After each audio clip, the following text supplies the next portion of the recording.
form a more perfect union.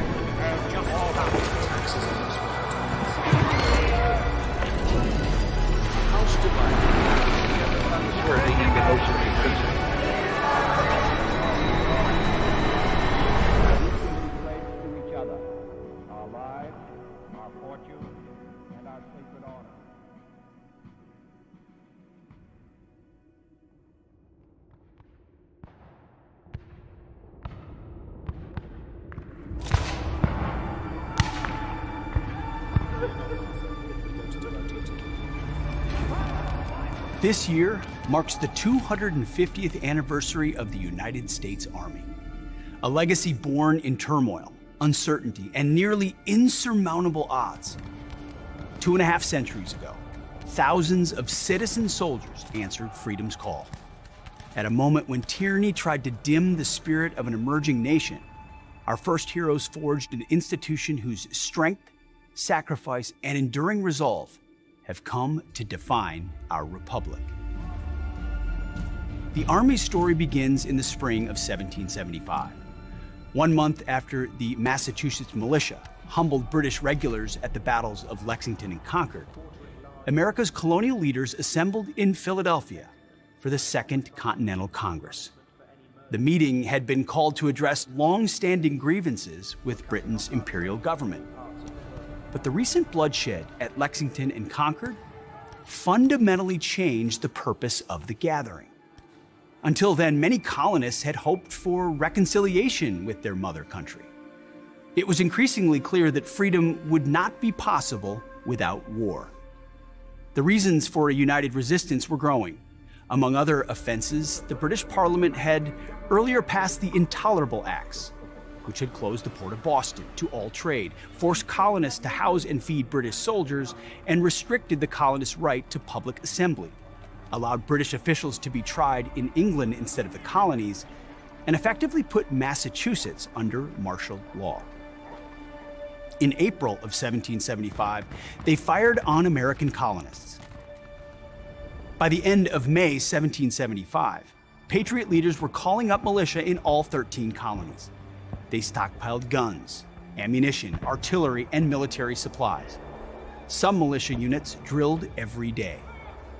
The battles of Lexington and Concord proved that Minutemen could push back British forces. Those early battles also proved that the colonies needed a united fighting force with a clear chain of command.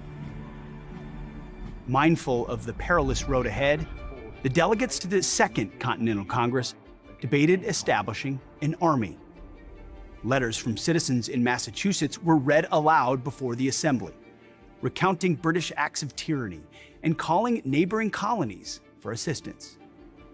As the Provincial Convention of Massachusetts wrote in a letter to the Continental Congress on June 2nd, quote, "We tremble at having an army established here without a civil power to provide for and control them." Having received reports that British troops would soon arrive in great numbers in New York, the Continental Congress directed that if the British were to commit hostilities and invade private property, the inhabitants should defend themselves and their property and repel force by force. Ultimately, the delegates decided they had only one path forward. It was time to create a national army. On June 14th, the Second Continental Congress voted to establish the Continental Army. The official record read, "Resolved that 6 companies of expert riflemen be immediately raised in Pennsylvania, 2 in Maryland, and 2 in Virginia, that each company consist of a captain, 3 lieutenants, 4 sergeants, 4 corporals, a drummer or trumpeter, and 68 privates. That each company, as soon as completed, shall march and join the army near Boston, to be there employed as light infantry, under the command of the chief officer in the army." The message to the British was clear.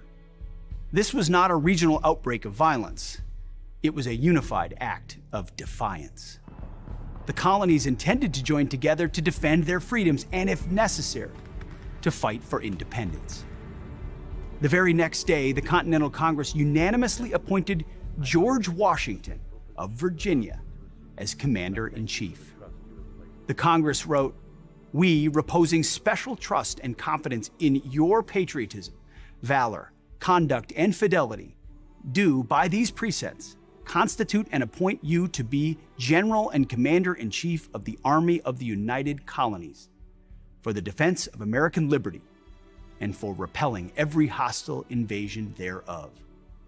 And you are hereby vested with full power and authority to act as you shall think for the good and welfare of the service." That same day, Massachusetts leaders discovered that the British planned to occupy Boston's Charleston Peninsula. On June 16th, General Artemus Ward sent Colonels Richard Grindley and William Prescott with about 1,200 soldiers to fortify the summit of Bunker Hill, overlooking Boston Harbor. The soldiers labored through the night to build a defensive barrier. By early morning, they had erected a strong earthwork position and were joined by New Hampshire Colonel John Stark and his troops. As the sun rose on June 17th, the British noticed the Americans occupied the high ground. The British ships opened fire but could not reach the hastily constructed American positions. British Major General William Howe ordered his troops to assault the hill. The fierce battle that ensued was a tactical victory for the British, but a painful and costly one. The British sustained twice as many casualties as the Americans and pulled back to Boston, where American forces encircled them. American morale was high, and men streamed in from towns and farms volunteering to join. On July 3rd, General George Washington traveled to Cambridge, Massachusetts, to assemble his officers just off the central yard of Harvard College, where he formally took command of the Army. The next day, he wrote, "It is hoped that all distinctions of colonies will be laid aside, so that one and the same spirit may animate the whole. And the only contest be, who shall render on this great and trying occasion the most essential service to the great and common cause in which we are all engaged." Washington then began building the new army. His task was not just about assembling men willing to fight, it was about shaping the character of the men who would forge this new nation. Courage alone was not enough. Washington worked tirelessly to instill good order and discipline, secure supplies, and institute rigorous training to produce soldiers who could fight toe-to-toe with the British Army, then the best army in the world. Washington wrote, "Discipline is the soul of an army. It makes small numbers formidable, procures success to the weak, and esteem to all." As the army took shape, each battle told a story of audacity and sacrifice. Washington won his first victory at Boston in 1776, but suffered heavily at Quebec. When the British returned that year to New York in full force, the army fought doggedly from Long Island to New Jersey. Washington's army suffered heavy casualties, but never giving up. With winter setting in, General Washington did the unthinkable.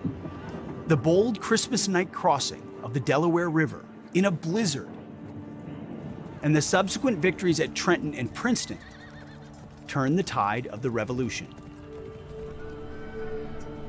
and proved to the world the unbreakable spirit of the American patriot. These battles were more than military engagements. They were seminal moments that gave birth to our nation. Every volley fired, every battle won, and every sacrifice paid moved our nation one step closer to the promise of self-determination and freedom. Today, as we celebrate 250 years of the United States Army, we remember that the greatest victory ever for liberty, sovereignty, and independence was won by ordinary people. The gallant soldiers of Washington's Continental Army answered the call of liberty and rushed into battle not only for their own freedom, but for ours as well. Their story defines us all. It tells us what we stand for and who we are as a nation, born through the sacrifice of our first heroes who gave their lives for the greatest experiment in self-government the world has ever known. Today, every soldier who dons the uniform guards that sacred legacy, ensuring that the ideals of freedom, duty, honor, and country continue to shine brightly for the whole world to see. The heroes of Lexington, Concord, and Bunker Hill are not long-forgotten ancestors. They are brothers in arms, standing to the left and to the right of us in our formations. To this day, the courage of the Revolutionary War soldier and Minuteman beats in the hearts of every American soldier. These individuals strive every day to build a future that embodies the extraordinary spirit of our nation's very first citizen soldiers. As defined by George Washington in 1775, when he said, "When we assumed the soldier, we did not lay aside the citizen." The formation of our Army is a testament to the power and enduring spirit of a people determined to secure their destiny of liberty. As your Secretary of Defense, I'm profoundly grateful to every individual who has served, from the courageous patriots of the American Revolution who won our freedom to the soldiers currently serving around the world, defending our Constitution and way of life. Today, on this momentous 250th anniversary of America's Army, let us honor the legacy of those who came before us by committing ourselves to building a future worthy of their sacrifice. May we always remember that in our unity there is strength, in our courage there is hope, and through our service there is an unbreakable promise to defend freedom for all.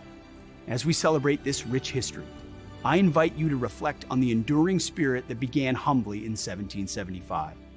A spirit that, against all odds, forged our nation's independence, freedom, and liberty. This spirit remains the backbone of our nation today. No matter what challenge we may encounter, this spirit will propel us into the future with unwavering resolve. Thank you for joining me in celebrating our shared heritage. God bless you. God bless the United States Army. Godspeed to our warriors. And God bless America.